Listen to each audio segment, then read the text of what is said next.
If you can trust yourself, all men doubt you. If you can meet with triumph and disaster and treat those two imposters just the same, you'll be a man. On September 13th, a battle of titans takes place. There, Terrence "Bud" Crawford, considered one of the top 3 boxers on the planet, skips the middleweight division and takes on the 168-pound champion, Saul Canelo Alvarez. Alvarez, criticized for his recent string of subpar opposition, faces not only a fellow pound-for-pounder, but also an army of critics, many of whom claim he lacks the skills to defeat the smaller men. But how did this unlikely matchup materialize in the first place? In this video, we dive into the drama, leading us into the mother of all megafights. This is Alvarez vs. Crawford.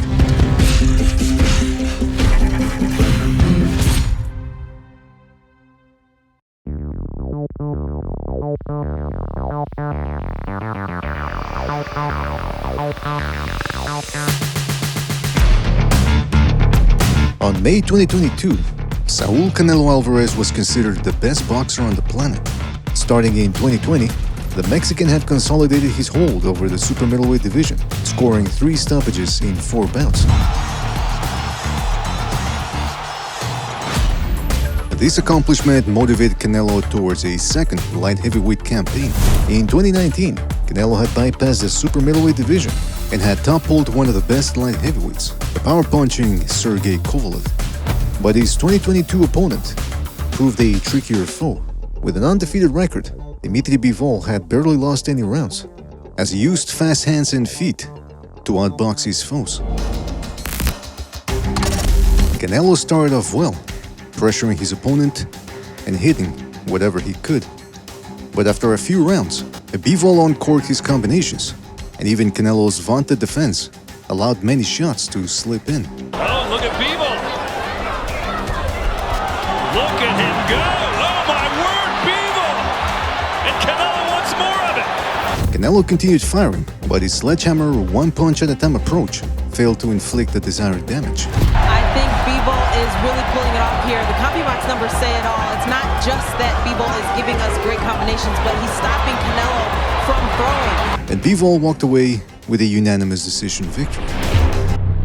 His pride wounded, Canelo scrambled for an excuse and identified a vegan diet as the culprit behind his loss. Back on a meat and potatoes regimen, Canelo returned to his super middleweight kingdom and took on an old rival, the murderous punching Gennady Golovkin. Despite being 40 years old, Golovkin was coming off a stoppage win over the hard-hitting Japanese gold medalist, Ryota Murata. Golovkin had plenty of motivation, as victory had eluded him in his 2 Canelo bouts, including the first fight, in which the judges had clearly robbed him of a victory. And in the more entertaining rematch, Golovkin came up short via split decision defeat. Canelo, for his part, could ill afford a second straight loss, especially against a bitter enemy. Yeah, he's 2 different people. He pretends to be a nice guy, but he's no. He's an asshole.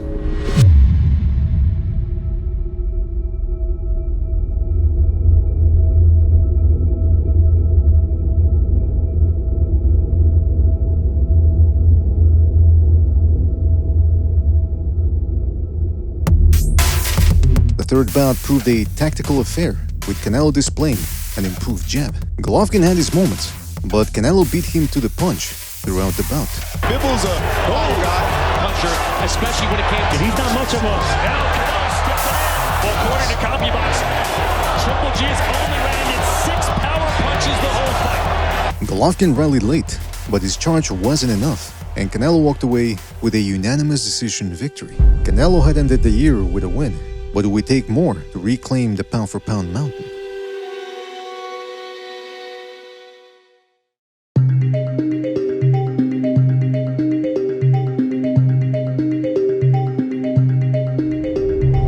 Entering 2022, the American Terrence Crawford desperately sought fortune. Having first nabbed a lightweight title in 2014, Crawford, despite winning titles in 2 more divisions, remained devoid of a marquee win.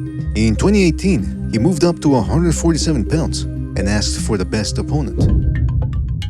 the undefeated Errol Spence was considered the top welterweight on the planet. He was a pressure fighter who could advance behind a sharp jab and deliver vicious body blows. The approach, combined with Crawford's lethal counterpunching style, made for a highly anticipated pairing. Unfortunately, political boundaries interfered with the bout. Spence was part of the PBC outfit, which held the majority of the top welterweights under its umbrella. As such, Spence could play the waiting game, while Crawford toiled fighting lesser boxers. In 2018, Spence claimed he wanted a Crawford fight, but that his priority remained acquiring the belts residing in the PBC's stable. He referred to it as staying on his side of the street. Spence later demanded that Crawford get a belt before fighting him. Crawford picked up a strap by stopping Jeff Horn later that year. Things intensified when the two men met at a boxing event. Fat, nigga, that's what you is. I'm not fat. I'm not stop you. Easy. I'm gonna stop you. Easy. That shit gonna knock you out, bro. During the exchange, Crawford asked Spence if he was in his opponent's future. Spence replied that he'd talked to the PBC boss, Al Heyman. He said, I'm fighting Mikey. Then I might fight Sean Porter, Keith Thurman. So he didn't mention Terrence, huh? He didn't. He mentioned Canelo and Crawford. Then, Spence said something which lit the boxing world afire. Sean Porter got a belt too. So now Sean Porter got a belt too. Sean Porter. So why would I go to easy road and knock Sean Porter out? Why wouldn't I? It seemed that Crawford just wasn't in Spence's plans. In 2019, Crawford's promoter, Bob Arum, claimed to have offered the PBC a 50-50 deal and asserted to have received no response. Later that year, the dream of a Crawford-Spence fight further complicated when Spence suffered a car accident. Miraculously, he walked away with minor injuries. Perhaps this was a positive omen that the Crawford fight needed to materialize as soon as possible.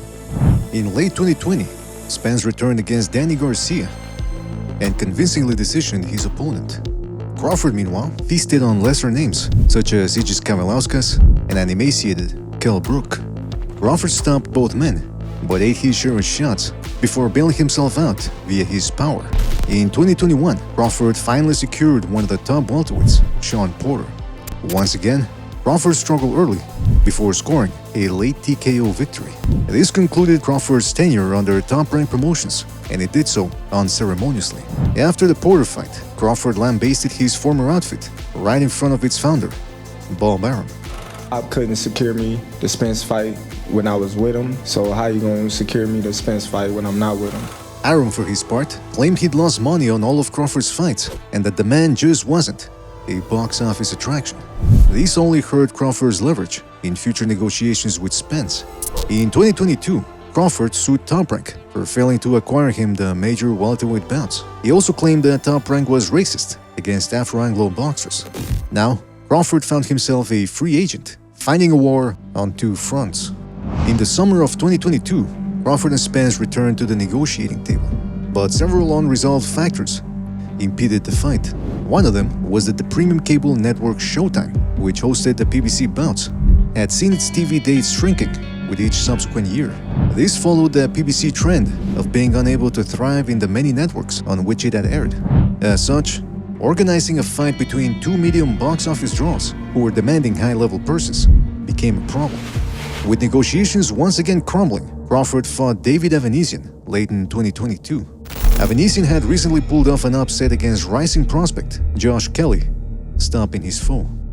It proved a risky fight for Crawford, and the first rounds proved it. Keeping Avanesian at bay. It's going to be a big right hand, right on the button from Avanesian. Like I was saying, it's going to be a long night. Whoa! But Crawford soon pumped his jab, fired throwaway shots, and kept Avanesian turning.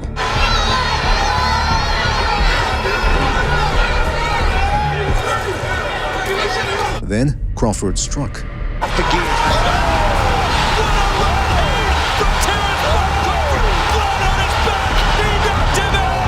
Crawford had scored a 6-round stoppage, but the bout wasn't without controversy. Prior to the final stanza, Crawford's gloves had ripped open, and when the referee called timeout to verify the issue, Crawford had reacted strangely. The Omaha Commission seemed perplexed and decided to allow a round of boxing before changing the gloves. This was oxymoronic, as the commission deemed the problem serious enough to force a change of gloves, but also allowed Crawford to fight one more round with him, thus putting Evanesian at risk. Then, Crawford attended the post-fight press conference, still wearing his hand wraps. Everlast Boxing, the company that had manufactured Crawford's gloves, ultimately assumed responsibility for the mishap, but this would not be the last of any equipment-related hijinks. After the Golovkin fight, Canelo underwent surgery and remained inactive until May 2023. There, he took on contender John Ryder. Nicknamed the Gorilla, Ryder was a stout fighter who'd given titleist Callum Smith all he could handle, before losing a controversial decision. Since then, he'd secured a title shot by defeating Daniel Jacobs and stopping the undefeated Zach Parker. Canelo backed Ryder up and fired single shots from all angles. Fiesta-type celebration for Canelo.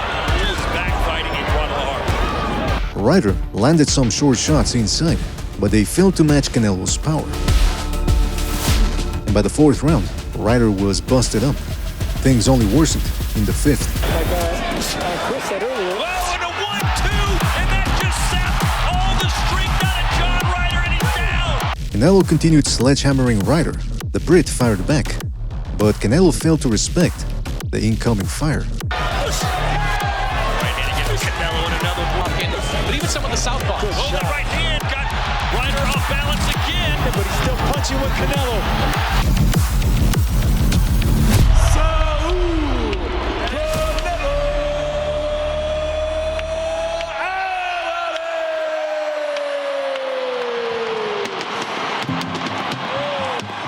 Later that year, Canelo defended his titles against the undisputed 154-pound champion, Jermell Charlo. Charlo was a heavy-handed boxer-puncher who had conquered the division with stoppage wins over Tony Harrison, Jason Rosario, and Brian Castaño. Brian Castaño! First fight, Charlo has Castaño! Hard in the 10th! Charlo closes the show! In the mid to late 2010s, Charlo and his brother Jermall had repeatedly called out Canelo. So the next terror in the division is what, Canelo? I'll take him first. He fought in Houston several times, fought in Austin, fought Kirkland, fought Alfonso Gomez. That was me at that time calling his ass out. He's scared. Where you at, Cinnamon? We've been calling you out for a long time. It's that time to show up. Stop running behind De La Hoya. Stop doing all that, man. We're natural born killers. We fight to win. We're competitors. Now, their dream had come true. At first, many scoffed at the idea of Charlo skipping middleweight for super middleweight. But then, Ahmed El Bialy, a boxer famous for his sparring feuds with Caleb Plant, appeared on the And Still podcast. There, he claimed to have sparred Canelo Alvarez. 100%. No, I'm saying, but imagine sparring a world champion of his caliber, of his legacy, and in the third, fourth round, he's like, I'm tired. Little brother. Like, I'm tired. This is twin brother. I can't right now. I'm like, fuck, bro. He ain't say that. I swear to God, bro. They just stopped sparring because he's tired. But El Bialy also said, Canelo is just very lazy. I think he's genuinely tired of boxing, both physically and mentally. He's been boxing since he was 15 and has had numerous surgeries all over his body. He's older than his age. El Bialy also cast aspersions on Canelo's personal life, saying God knows what he does on the side. Canelo's trainer, Eddie Reynoso, refuted the allegations and called El Bialy a sack of potatoes. El Bialy had told many what they had wanted to hear, but even without the spurious allegations, many were already picking Charlo for the upset. Caleb Plant and Saunders gave Canelo fits with their handkerchief jab alone. See what this power jab of Mel gon' do. Bullcrap. Canelo fought a lot in Mexico. No one had any head movement, but stayed in front of him. Charlo is going to destroy Canelo. Charlo gonna do him worse than Bivol's basic ass did. I think Charlo's gonna pull an upset here. I'm just gonna say that right now. Canelo is slipping. The guy's regressing a little bit. It happens. I'm gonna say it's gonna be a tight fight, gonna go the distance. A fight where maybe Canelo needs his friends. Yeah, I said it, friends. Charlo will outbox Canelo. I can't wait for this. Time and time again, you idiots will see why Canelo is just an overrated power puncher with bad reflexes and no head movement. Y'all think because he's bigger and he knocked them bum-ass fighters out, he's good. LOL. I got Charlo knocking Canelo out. It was one thing for fans and Teddy Atlas to pick Charlo, but even Hall of Fame trainer Freddie Roach had this to say: "I think Charlo will have too much firepower for Canelo to handle, especially at the higher weight. Canelo needs to stay away from Charlo's left hook. The question is, can Canelo stay away from Charlo's left hook? I don't think he can, which is why I'm picking Charlo by stoppage." Charlo exuded similar confidence. Say, hey, we're ahead of time. We stay working. We don't stop working. We're ahead of time. Canelo. Nigga, don't fuck with me, nigga. Like, for real, let me show y'all what it is. Fucking nigga. That bitch can't beat me with that shit. His last performance, that bitch can't beat me. Motherfuckers. Perhaps feeling overlooked, Canelo stated he was looking to prove a point, saying of Charlo, "He's been calling me out for a long time, for 10 years maybe, and he never believed in my skills. When everybody feels my power, they are surprised." At the weigh-in, Charlo appeared solid, and he took the opportunity to dedicate the bout to a special group. I do this for us, baby. I do this for that culture that they talk about. I do this for the culture that they hate on. Hey, it's time. I'm a bad mother. But it wasn't just the culture that supported Charlo. Mexicans too, it seemed, backed the Texan boxer. Some of these Mexicans going with you. Yeah, that's cool, bro. Yeah. Some of us Mexicans going with you. Yeah, that's love, baby. Definitely. Thank you. We're going with you. I'm rocking with y'all, too. I think you might win this one. I'm on my own. I promise you, you is. Right. I promise you, you is. Do that.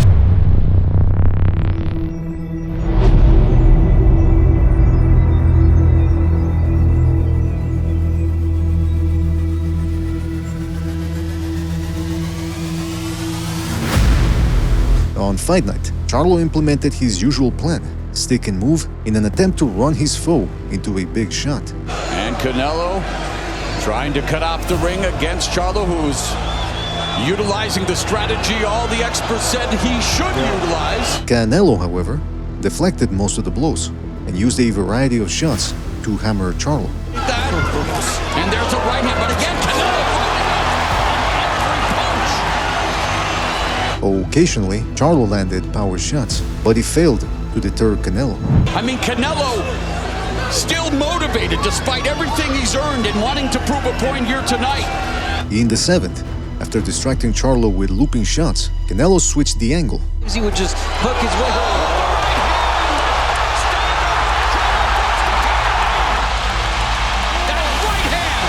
Thereafter, Charlo increased the movement, while Canelo outboxed him. Charlo was perceived to have a nice right uppercut on the inside by Canelo. Those body shots are slowing him down punch by punch. In the end, Canelo walked away with a unanimous decision win. But for Canelo, it would take more than a win over an undisputed champion to reclaim the pound-for-pound crown. In May 2023, the much-anticipated Spence vs. Crawford bout was finally announced. Spence was coming off a 10th-round stoppage over the Cuban Yordanis Ugas, displaying his usual mix of pressure and inside fighting. The performance, despite being Spence's only bout within 12 months, bolstered his fans' already burgeoning confidence. Nobody in the history of 147 and 154 beats Spence. The only man with the chance is prime Floyd Mayweather. The rest of them are getting destroyed, pissing blood for 1 week. Spence gonna take his eye. Bud was swelled up by Brooke. Errol really about to retire Bud. Ain't that what I've been telling y'all? Spence in 6. That pressure gonna fold Bud. Either Bud gets on his bike and eats jabs all night in a snooze fest, or he'll come to fight and get stopped. After Crawford wakes up, he's gonna think he won by KO. LOL. Well, I told y'all I'm gonna be watching like I'm finna watch Bud get smoked. Budman fans are on anxiety and depression 101. Let me say it again. Earl the Truth Spence is going to park. He's going to bulldoze Terrence Bud Crawford. I'm confident in my pick. Errol Spence gonna beat the bloody hell out this man. I want y'all Bud Dick Riders to listen to me and listen to me close. I am gonna be talking so much shit next Friday. And it's going to be even worse on Sunday. You see, people want to give you in-depth analysis. They want to give you in-depth breakdowns. There's no in-depth analysis or breakdowns of this fight because people that understand boxing, they don't need to do in-depth analysis. They understand that this is an ecosystem. They understand that one guy's a megalodon shark. Go ahead, he knows. They understand that the other guy's a... And though some seemed elated about the coming fulfillment, others appeared angry. Carter, what's your name? Where you calling from? Money B, Brooklyn. Money B from Brooklyn. Keep Errol Spence name out your f***ing mouth, you nigga. We gon' f*** you up. We gon' f*** you up. Keep this f***ing name out your mouth, nigga. Just keep this motherfucking name out your mouth, but we gon' put a cap in your ass, nigga. The fighters appeared to get along, but it was everyone else that seemed exasperated. This included Spence's trainer, Derrick James. What's up? What's up? What's going on? It's all good. It's all good. I said, what's going on? I said, what's up? I said, what's up? I said, what's going on? I said, what's up? I said, what's up? All right. Yeah, I said, the one talking. Damn, look at me. Wrong one. I think they think I'm a punk. Equally, Spence's entourage involved themselves into the promotion, forcing Crawford to be the voice of reason. My family, Errol family, man, you gotta calm down, brother. Cause listen, man, things can get real sticky real quick, and then everybody would say, every time we get together, you know what I mean, it's always shooting and violence. Errol Spence Jr., same question. Over 1 million people are gonna buy this fight. With Terrence Crawford. You a bitch, nigga. See, you a bitch, nigga. You doing all that talking, nigga. This how we gonna get talking, nigga. Finally, on July 29th, it was fight night.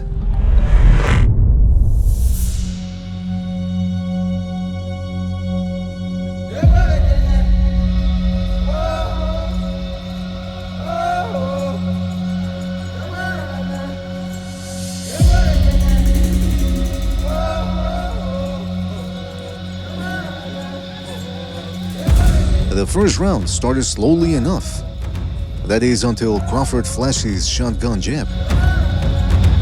Spence returned fire, but Crawford displayed an improved guard. In the second, Crawford unleashed the big guns. Sharp jab, fast, explosive jab to the head and the body, and there's a combination that drops Errol Spence for the first time in his career. Spence started the third pressuring. And now Spence going to the body, but Crawford fighting back. Both of these guys are dogs. But Crawford stopped him in his tracks, and that jab didn't stop. Making things worse for Spence was that Crawford's counters shook him. Spence landed a good left in the fifth, but Crawford took it and fired back. Spence had a good round in the sixth, but good for him proved a relative term in this bout, as Crawford continued catching him. In the seventh, Spence probably hoped Crawford would slow down, but the Omaha native couldn't even give him that. Already big on the scorecards, won the first round on his unofficial score. And again, the counter! Oh, the right hook! Spence goes down for the third time! By then, it was clear that there would be no late rally from Spence, and Crawford wrapped things up in the ninth round. And the counter, right hook, the left to right, Errol Spence, and the referee has intervened. Mia, Terrence, Bud, Crawford. And with that, a 5-year saga concluded. But the heartbreak from Spence's fans was real. I don't know what Bud's gonna be. I can't really honestly, after watching Bud fight, because I watched like 6 or 7 Bud fight, I can't honestly think of what he's gonna be able to do to stop Errol from coming forward and doing his thing. Terrence Bud Crawford. I would gladly eat my crow. Here what the fuck I'm gonna stop right now. Stop making any excuse for this fucking fight. Period. I know excuse, he just got his ass whooped. He got his ass whooped by the better man. That was it. Cause I'm okay with Bud beating Errol Spence. I'm cool with that. I'm cool with that. I got no beef. But what the fuck you ain't gonna tell me is that was something shaky in that fucking water in Las Vegas. I have a lot of inconsistencies that just does not line up and it don't sit well in my spirit. Question number 1. What other fighter has Bud Crawford mangled in the way that he mangled Errol Spence Jr.'s face Saturday night? Why is this the same? Why does this feel like the same shit that happened to Deontay Wilder versus Tyson Fury 2? Why? Why? And if none of you can answer those goddamn questions, shut the fuck up talking to me. And anybody that think that he lost that fight like that, man, y'all full up. He had to be a sacrifice from the elite. In the end, Crawford has scintillated the boxing world, but could he afford to rest on his laurels? Throughout 2023, fans had demanded that Alvarez fight top contender David Benavidez. But things soon went awry when Benavidez' side demanded TV rights from Canelo. It was a strange demand, as Canelo was the A side. Moreover, Benavidez' PBC outfit was set to lose the only broadcaster willing to fund it. Then, Team Benavidez claimed to have accepted a flat $5 million fee from Canelo's side. They also alleged that Canelo's team had never replied. Later, Benavidez' promoter, Samson Lukowitz, wrote on social media that he'd offered Canelo $55 million for a bout. Eddie Reynoso, Canelo's trainer, denied this, and Lukowitz soon deleted the tweet. Then, Canelo was allegedly offered $70 million for the Benavidez fight, which Benavidez' team claimed he ultimately rejected. Canelo's side retorted they never received any such offer. To recap, Benavidez had first been content with a $5 million payday, and suddenly his crumbling outfit PBC, which didn't even have a broadcaster set to fund them, suddenly materialized $55 million and then $70 million. The claims raised eyebrows. Canelo proceeded to mock the alleged offers by claiming he wanted an excess of $100 million to face Benavidez, later stating that Benavidez had disrespected him. In the end, Benavidez moved out to light heavyweight, and Canelo was left without a mega fight. To buy time, he took on the undefeated Jaime Munguia. Munguia was a tough bruiser who overcame his technical liabilities with power and size. Nearing his mid-30s, Canelo faced a tough task against a younger man. One detractor came in the form of an old friend, Hall of Fame boxer Oscar De La Hoya, Munguia's current promoter. De La Hoya had promoted Canelo's fights starting in the early 2010s, seeing the young Mexican evolve from prospect to boxing's biggest star. But in 2020, the two haggled over contractual issues, with Canelo finally leaving Golden Boy Promotions.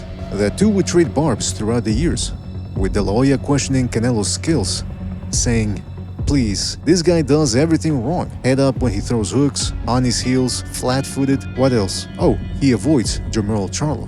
Canelo, for his part, alleged that De La Hoya was inconsequential to his own company's success. Él no es Golden Boy. Él no hace nada en Golden Boy, porque él se está preocupando en tomar y andar en otras cosas. I want to do 2 of these fights, and then guess what?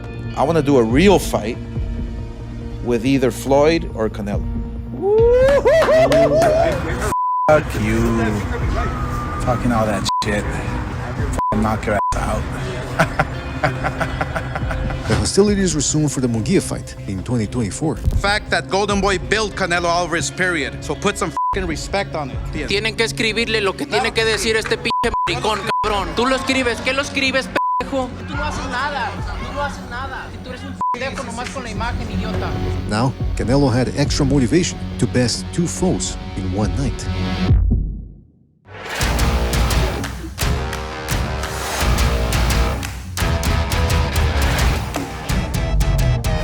Munguia fired his arsenal early. Canelo, meanwhile, remained selective. Emboldened, Munguia tried to overwhelm his opponent. He would prove a mistake.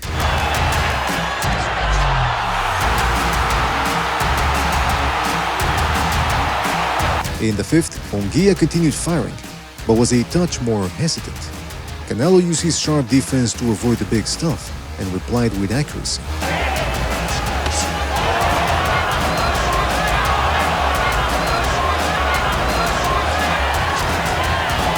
In the 7th, Canelo heard Munguia downstairs.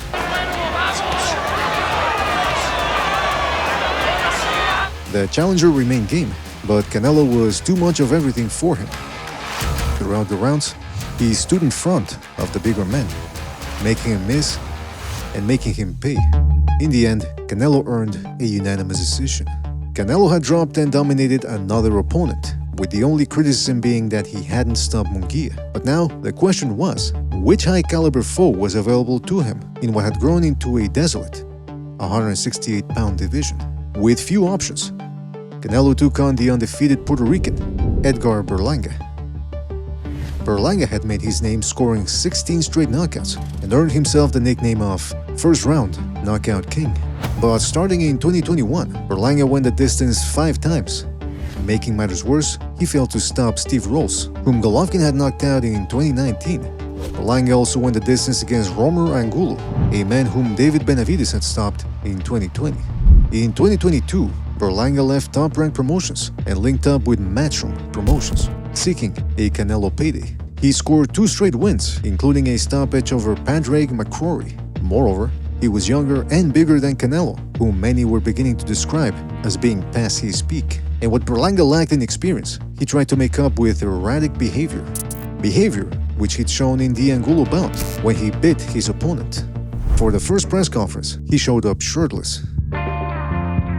Then, in the second, Berlanga upped the intensity.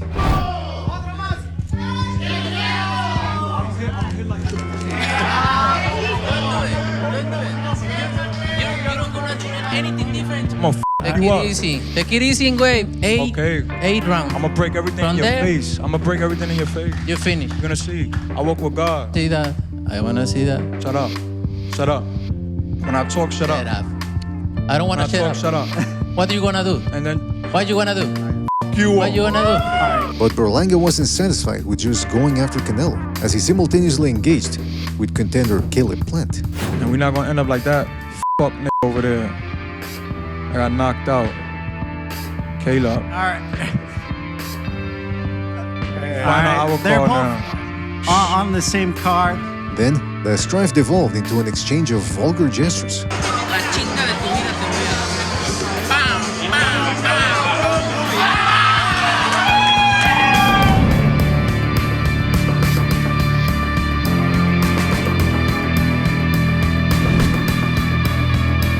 Could Berlanga use his youth and size advantage to seize victory?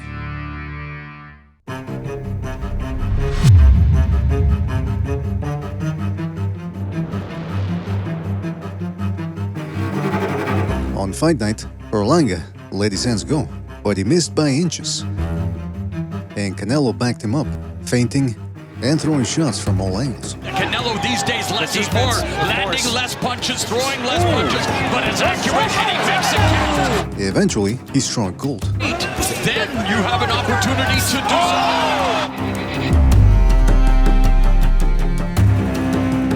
Canelo went for the kill, and Berlanga threw with abandon. Berlanga survived, but continued fighting on the retreat as Canelo pressured. Canelo, for his part, landed the cleaner shots while nullifying Berlanga's offense. Still, Canelo remained mindful of his defense as Berlanga was throwing bricks. Berlanga had the most success using his jab, but Canelo possessed that and more, scoring with every punch in the book. Big Canelo walking him down all night. And one of the ways to score a pro fight is aggressiveness, effective aggressiveness. And he's been aggressive and he's been effective. Alvarez loaded up on the shots, doing his best to draw Berlanga. Late in the fight, Berlanga too went for the KO, but Canelo's tungsten chin refused to yield. fans in attendance upon us here in Las Vegas, Mexican Independence Day. Canelo scored another dominant decision, but again, his inability to stop Berlanga garnered him criticism. What could he do to silence the critics? In the summer of 2023, Crawford had painted his masterpiece, stopping the undefeated Errol Spence. But it appeared as if the artwork possessed more flaws than people had expected. A mere day after the Spence victory, a man known only as Dr. 805 called into this channel's podcast and provided a bombshell revelation. Hey gentlemen, thank you for having me on. I just wanted to kind of share, from this perspective, I've performed neurological exams on quite a few patients over my years.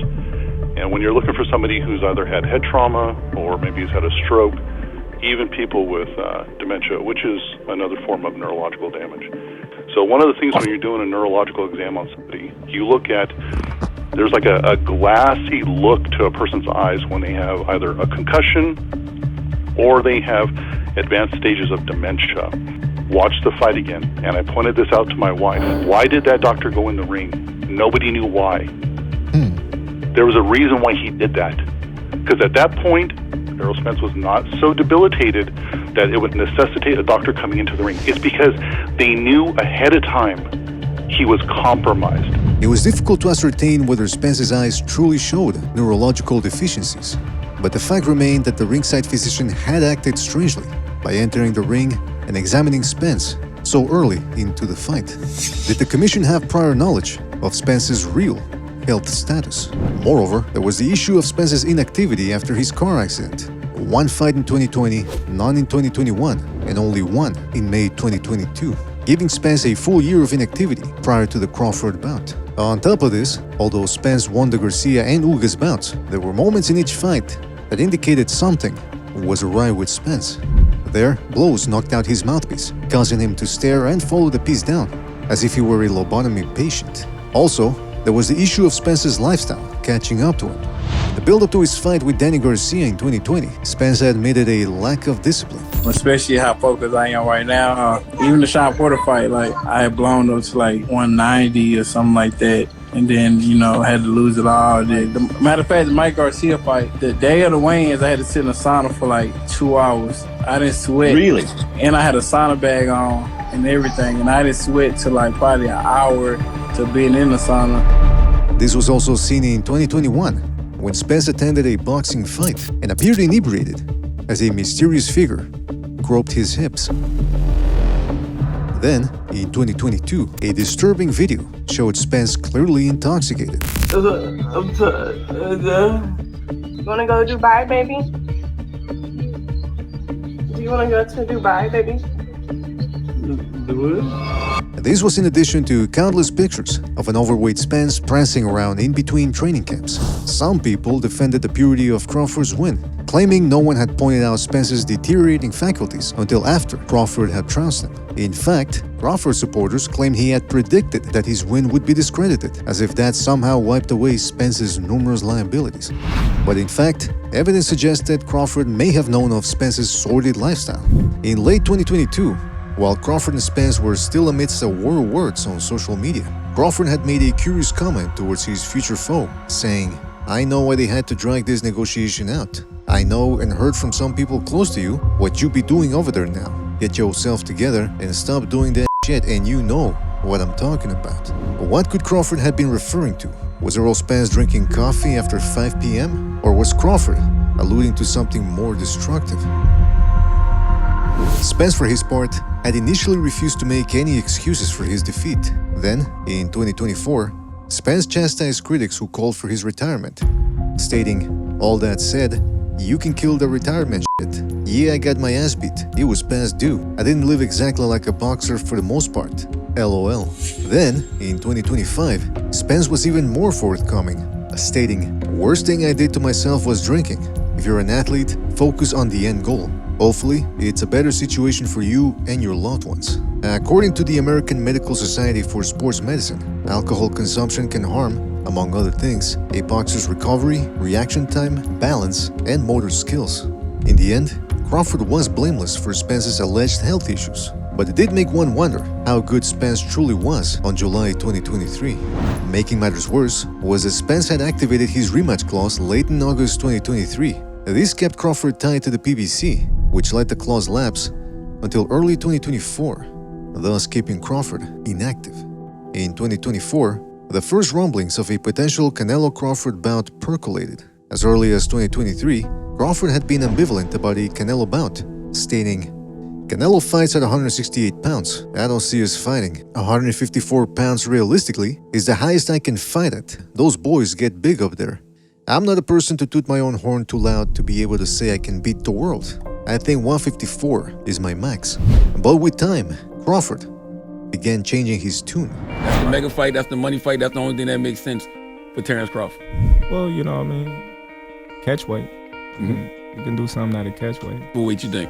Probably like 160 or something. You said you said 154 is the highest you want to go. Yeah, 158, 160. That'd be cool. And some, such as former boxer Andrew Ward, were feeling the faith.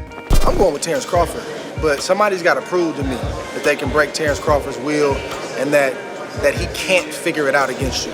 Another Hall of Fame boxer, Timothy Bradley, joined the fray. I would pick Terrence Crawford to beat a Canelo Alvarez, even at 168. Everybody can call me crazy and whatever you want to say. But as time passed by, memory of Crawford's win over Spence faded. Therefore, Crawford needed a victory in order to assure people he possessed a chance of beating Canelo. To do so, he moved up to 154 pounds and challenged the undefeated Israel Madrimov.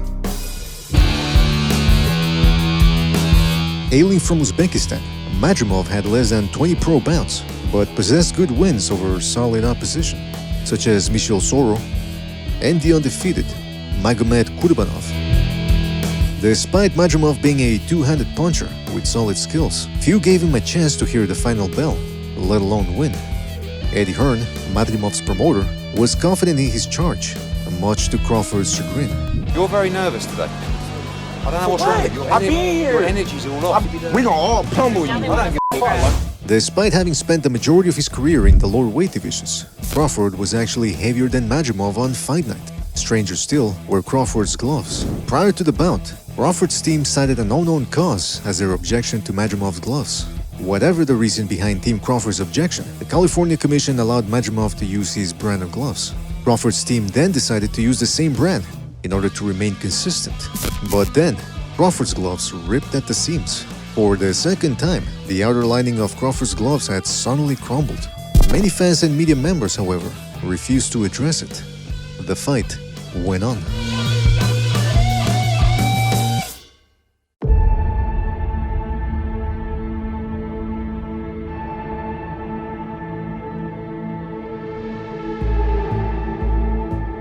The proceedings started slowly, with Madrimov pressing and feinting, but throwing little of consequence.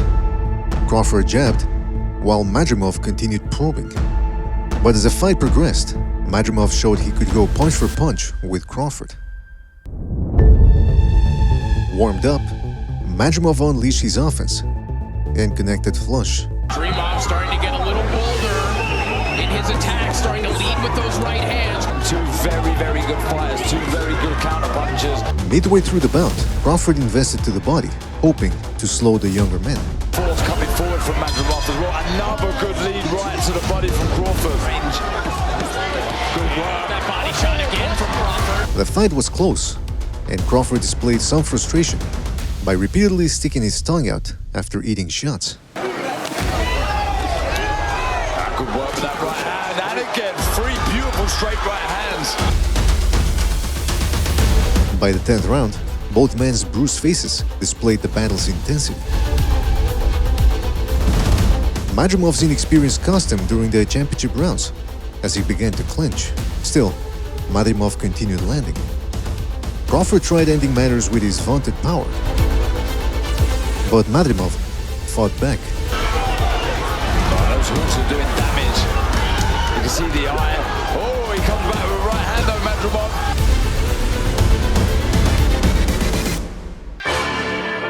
It had been Crawford's most costly battle to date, but it managed to edge it via unanimous decision. After the bout, Crawford supporters alleged Crawford had easily bested Madrimov. 135-pound contender Shakur Stevenson said it wasn't close at all, to be honest, but you have to have a high IQ to understand that. Timothy Bradley, meanwhile, echoed the sentiment. Crawford was, he was landing his jab consistently, controlling the action, dictating the pace of the fight and how the fight was going to be fought at. But we sitting there and saying, oh, Madrimov made him, did he expose him? Madrimov didn't expose nothing. Madrimov got his behind whooped. Crawford, however, appeared more sensitive. After the bout, he engaged Eddie Hearn on social media. Displaying a photo of a solemn-looking Hearn, Crawford wrote, "What's wrong, Eddie Hearn?" The British promoter replied, "Was simply mesmerized with how easy Madrimov hit you with the right hand all night in just his 11th pro fight." Despite instigating the exchange, Crawford was the one that ended up angry, as he replied, 5-0 against Matchroom. Eddie ain't shit at darts. You better be thanking Turki Al-Sheikh for keeping you and these other clowns in business. Turki Al-Sheikh only cares about what's best for the fighters and fans, and not the people who have been destroying the sport. Let the haters hate. Either the fighter loses or leaves you. Appreciate greatness, Edward.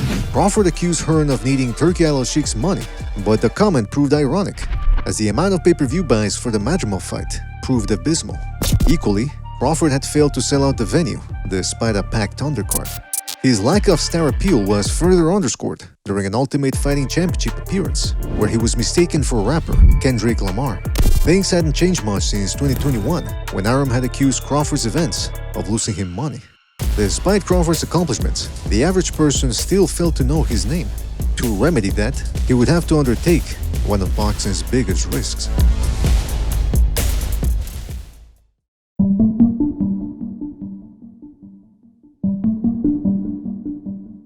In early 2025, Turki Al-Sheikh, boxing's main benefactor for the past year and a half, announced that he'd finalized the Canelo vs. Crawford fight.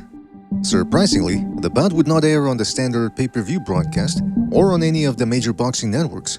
Instead, streaming giant Netflix, in association with the face of the Ultimate Fighting Championship, Dana White, would transmit the fight. But the surprises were just getting started. An unexplained factor soon led Canelo to abandon the Turkey deal. Instead, he announced a boxing fight against social media personality Jake Paul. But just as soon as people began panicking, Canelo and Turki Al-Sheikh resolved their issues and inked a multi-bout deal. This left Jake Paul in shambles, as he would later claim Canelo had ducked him. Now, the fight was on. But Canelo first had to get past the undefeated William School. School was a mobile Cuban, and though he dwarfed Canelo in size, he appeared to lack the skills required to beat the champion. This was evidenced in School's only major win, which had come with great difficulty against Vladimir Shishkin. The Canelo School bout took place a day after New York City's Fatal Fury card, an event which saw its high-profile participants deliver fights so uneventful that Turki Al-Sheikh would later issue a fatwa against negative-style boxers. Therefore, both fighters were on the line to perform like champions. The fight started slowly, as most Canelo bouts tend to. School attempted to use his feet to keep Canelo off balance, but was already looking excessively jittery. Moreover, whenever School fired, he failed to punch through the target, focusing instead on launching taps. Canelo easily deflected them. With his defense sharp, Canelo hammered School with single shots. This only amplified the Cuban's already abundant hesitancy, and he employed excessive movement. And whenever School finally decided to punch, he relegated himself to taps. The rare shot he landed hardly constituted clean and effective punching. Still, Canelo was not without criticism, as he appeared content with launching single shots. He also avoided throwing many straight shots, which may have helped him break the Cuban. Instead, Canelo was satisfied with winning virtually every round by doing the minimum. In the end, Canelo scored a unanimous decision victory in what proved to be a highly boring affair. Many criticized Canelo for failing to cut the ring off. Others replied that School's excessive movement and rapid leaps went beyond boxing defense and more into the realm of utterly avoiding any form of contact. Yes, School's tactics represented self-defense and not boxing defense, but one wondered how much differently the bout could have looked had Canelo punched more. Instead, punch stats had him throwing 152 punches across 12 rounds, well below his usual average of approximately 400 shots. This actually helped promote the Crawford fight, as now many proclaimed Canelo, Crawford's junior by 3 years, of being physically compromised. Therefore, the fight would be more competitive. Now, many a pundit picked Crawford to defeat him.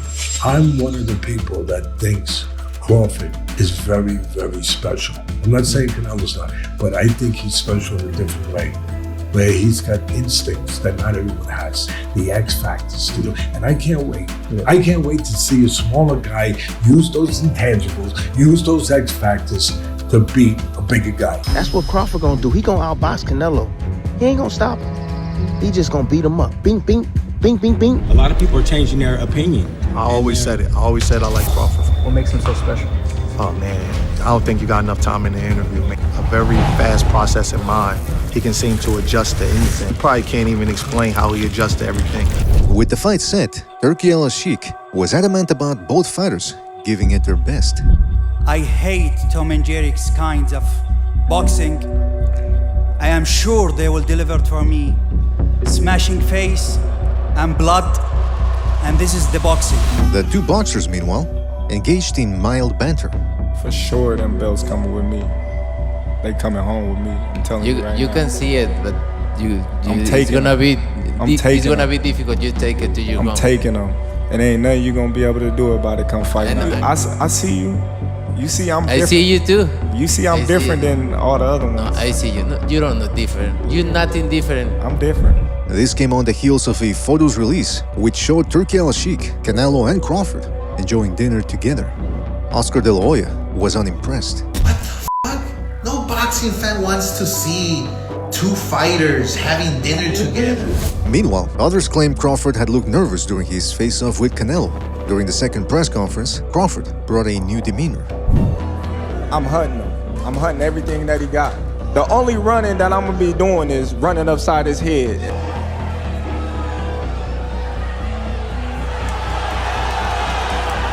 It seemed as if Crawford had been aware of the fans' perceptions. Canelo, meanwhile, had his own theory. So last time we did one of these press conferences, you actually ended up shoving Bud at the end of it. What exactly caused that? He tried to walk me back, and it just was my reaction. I think Turki Al-Ashi told him, you need to do something.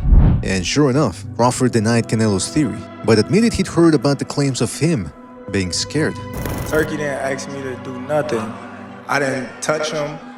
You know. First and foremost, somebody was in the room saying that I was scared of them. So I stepped to him and showed him who was the boss of this fight. In the end, the fight garnered more hype. And now we wait for the answers to these questions. Is Canelo being underrated? Is Crawford being overrated? Will there be a notable size difference on fight night? More importantly, who will win? Let us know in the comment section below. Don't forget to check out the rest of our videos and podcasts, like, subscribe, and we'll catch you in the next one.